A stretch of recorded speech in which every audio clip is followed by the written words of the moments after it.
Jesus consistently appealed to written revelation as authority. If you do not know what I mean, please allow me to take you sa katong time when si Jesus bago pang gibaptized. He was taken to the wilderness to be tempted by Satan. This is in Matthew chapter 4. Ang first na temptation ni Satan sa iya, na mga bato, gutom kay ka, himo ang pan, para na kay makaon. Iunsa siya pagtubag ni Jesus. It's not just kung yun sa siya pagtubag, but it's more of ang overall nga yun sa pag-handle ni Jesus ang katong nga situation. Unsay foundation ni Jesus, unsay iyahang punuan sa kung yun sa niya pag-handle, yun sa niya paghibalo, unsay sakto nga pag-handle ani, unsay dili na sakto nga pag-handle ani. Let us read unsay tubag ni Jesus, chapter 4, verse 4 sa Matthew. But he answered and said, "It is written, man shall not live by bread alone." Again, it is written.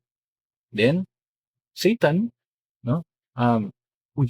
Gamit naman ng scripture si Jesus, no? Usab na iyang atake, pag abot sa verse 6, gidala niya sa tumoy sa temple, Jesus layat. For it is written, si Satan na po, gamit na po si Satan og scripture. Si Satan, mas maayo pa nag-scripture siguro, kaysa nimo. Mas sweeto pa siguro na og scripture kaysa nako. No? So we have to be careful. But of course, in this case, misapplied or misused misused ang scripture. But going back, yun sa paghandle ni Jesus, abi kay nakasugat siya og somebody nga scripture pud ang dala, kamaupod mo talag scripture, nausaba ang paghandle ni Jesus sa situation. Verse 7, yun sa niya, it is written again. It is written lang gyapon, no? You shall not tempt the Lord your God. See? It is written, it is written. Then, the third time, ipakita ni Satan si Jesus sa tanang mga nindot ng mga, ang gingharian, panindutay ng mga buildings, no? Siya maimo ni tanan, Jesus, kung imo lang kong simbahon. Yun sa pagtubag ni Jesus. Away with you, Satan. Verse 10. For it is written, third time, it is written, you shall worship the Lord your God. It is written, it is written, it is written. Now we have an idea kung unsa mutubag si Jesus. No? Arita sa Luke chapter 10, verse 25 and 26. Gipangutana si Jesus og usa ka abogado. This time, abogado professional. Ang iyang kaharong. Gipangitaan siyang bikil, no? Gibitik siya sa abogado. Of course, nindot nga question, valid nga question siya. Teacher, what shall I do to inherit eternal life?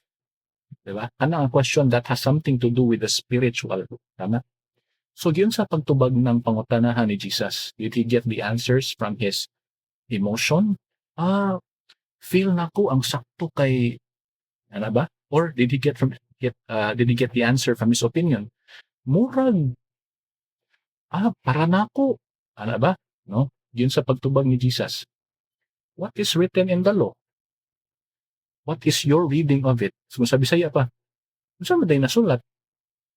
Unsa may imong nabasa? You see? So, kung kita karon natin mga pangutan about spiritual, Lord, parehan ng pangutan sa lawyer, Lord, unsa man day para maluwas ko? Pananglitan, Jesus is physically here with us. What do you think? Unsa iyang itubag sa imuha? Unsa day nasulat? Unsa imong nabasa? See? Iya ra gyapon tang i-route to what is written in scripture. Then another thing, Mark chapter 12 verse 10, on saying ni Jesus, have you not even read this scripture? The stone which the builders rejected has become the chief cornerstone. Bugato, have you not even read this scripture?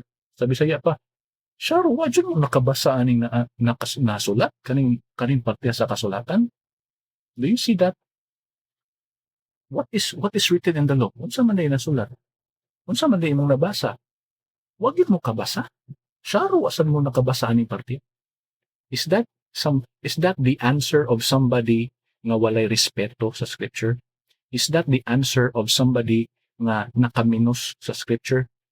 In fact, if you read the Gospels, Matthew, Mark, Luke, John, ipha kapila si Jesus niingon nga, as it is written. Kana nga phrase, for it is written. No? Have you never read? Have you never read the scriptures? O kanipod, have you never read what David did? Kapila, ipha kapila si Jesus ingon anak mo daog tubag. Why? Because Jesus respects scripture. Jesus recognized scripture as authority. As authority, as the standard, kung unsay sakto, unsay dili. Unsay dapat, unsay dili dapat. Unsay dapat itudlo, unsay sayop nga itudlo. Jesus always appealed consistently to the written revelation as authority. He is God. We are just creatures. He set the example. We ought to follow. Insarugod ta. Diba? Ginoo na gani na. Ingon ana gani siya muda ug tagad. Inana gani siya muhatag og gibug-aton sa scriptures. How much more kita? And that is exactly why I am bringing this out. I am sharing this to you. Because mo na akong nabantayan sa palibot and it's very sad. Subo kayo. Ano? Daghan kayong tao karon nga maingon ang ilang attitude towards scripture is scripture. Tao ra may gasulat na Bible. Tao ra may gasulat. Don't you think kana nga ni rasunan na ana sa unang panahon sa naa pa si Jesus dito sa kalibutan? No? Kuan? Genesis, Exodus, Leviticus, Numbers, Deuteronomy, Joshua, Judges, Ruth. Mga sinulat ra man nagtao. Don't you think nana na nga rason sa una? Nana na. Kay nakabalo sila nga tao ra gyud ang gasulatan na. Yet, pero did it diminish sa respeto nga naa si Jesus towards scripture? Nakuhaan ba? Naibanan ba ang iyang pagkakilala sa scripture nga scripture is authority? Scripture is the standard?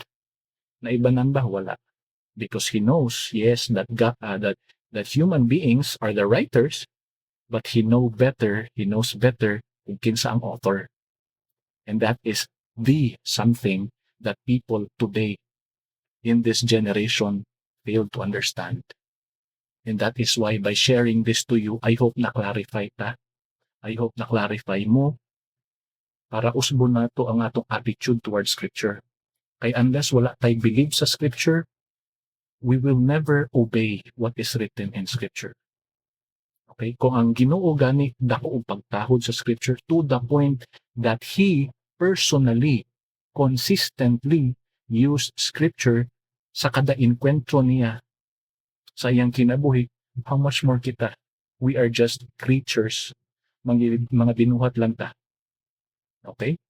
So, thank you so much sa panahon nga imong gigahin, sa mubo nga time nga imong gigahin para sa pagtanaw ani nga video. If you loved this content, please follow me for more Bible-based discussions and conversations. Never trust a preacher blindly, not even me. The Bible is the standard, not me. Search the scriptures. If I speak true, please obey God. If I don't, please reject me. Remember, John 7:17, Acts 17:11.